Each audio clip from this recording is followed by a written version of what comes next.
सबको जय श्री कृष्णा, राधे राधे। कार्तिक महात्म का आज दूसरा अध्याय है। इसमें श्री कृष्ण का सत्यभामा को पूर्व जन्म की कथा का वर्णन करते हैं। श्री कृष्ण भगवान बोले, हे प्रिय, जब गुणवती ने राक्षस द्वारा अपने पिता और पति का मरण सुना तो अत्यंत दुखित हुई और रुदन करते हुए विलाप करने लगी। हे स्वामी, हे पिता, मुझे छोड़कर कहाँ चले गए? मैं आपके बिना क्या करूं? अब मेरे भोजन वस्त्र का प्रबंध कौन करेगा? कौन मेरा पालन पोषण करेगा? मेरे पास कुछ भी नहीं है और काम काज करने में चतुर भी नहीं हूं। तुम्हारे बिना मैं असहाय हूँ। मैं अकेली रह गई। अब मैं किसकी शरण लूं? मैं विधवा हो गई। विधाता का मेरे ऊपर कोप हुआ है। मैं बड़ी पापिनी हूँ। अब मैं कहाँ जाऊँ, कहाँ बैठूं? अब मैं किससे कैसे जीऊँ? श्री कृष्ण जी बोले, कुकरी के समान विलाप करती हुई हवा में हिलते हुए केले के पत्ते की तरह कांपती हुई गुणवती पृथ्वी पर गिर पड़ी। बहुत देर के बाद होश में आई तो दोपहर फिर विलाप करने लगी और शोक रूपी समुद्र में डूब गई। पश्चात उस गुणवती ने एक घर में सब वस्तुएं बेचकर यथाविधि सावधानी से अपने पिता और पति की परलौकिक क्रिया की और उसी मायापुरी नगरी में विष्णु भगवान की भक्ति में तत्पर होकर इंद्रियों को वश में करके शुद्ध मन से शांति पूर्वक रहने लगी और आजीवन तक एकादशी तथा कार्तिक मास के व्रतादि का यथावत पालन करती रही। हे प्रिय, यह दोनों व्रत मुझे अत्यंत प्यारे हैं, जिसके करने से भोग और मोक्ष की प्राप्ति होती है और पुण्य होता है, पुत्र और संपत्ति के देने वाले हैं। कार्तिक मास की तुला राशि पर सूर्य निकलने पर जो मनुष्य प्रातः काल उठकर नित्य स्नान करते हैं, वह कैसा भी महापापी क्यों ना हो, मुक्ति हो ही जाती है। जो मनुष्य कार्तिक मास में स्नान, जागरण, दीपदान और तुलसी के वृक्ष की पूजा करते हैं, वे विष्णु के समान स्वरूप वाले होते हैं। जो मनुष्य भगवान विष्णु के मंदिर में जाकर झाड़ना, सत्या काटना, विष्णु की पूजा आदि का कार्य नियम पूर्वक करते हैं, वे जीवन मुक्त होते हैं।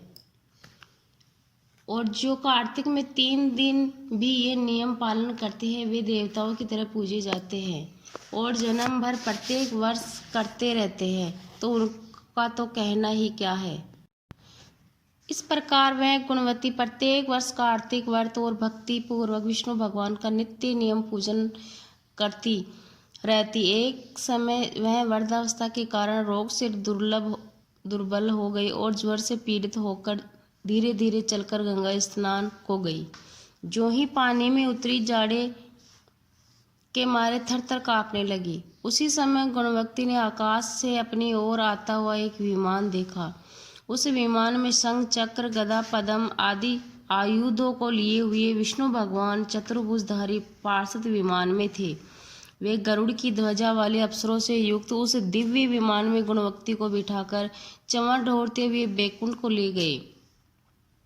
उस विमान में बैठी हुई गुणवती प्रदीप्त अग्नि के समान सुशोभित थी। इस प्रकार वह कार्तिक व्रत के प्रभाव से मेरे पास बैकुंठ में आ गई और बहुत समय बाद जब ब्रह्मादि देवताओं की प्रार्थना से मैं पृथ्वी लोक पर आया, तब वे मेरे गण भी मेरे साथ आए।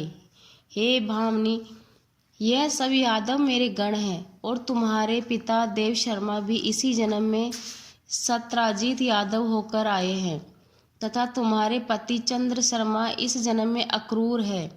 हे शुभे, तुम वही गुणवती हो जो कार्तिक के स्नान के प्रभाव से मेरे लिए अत्यंत प्रिय हो।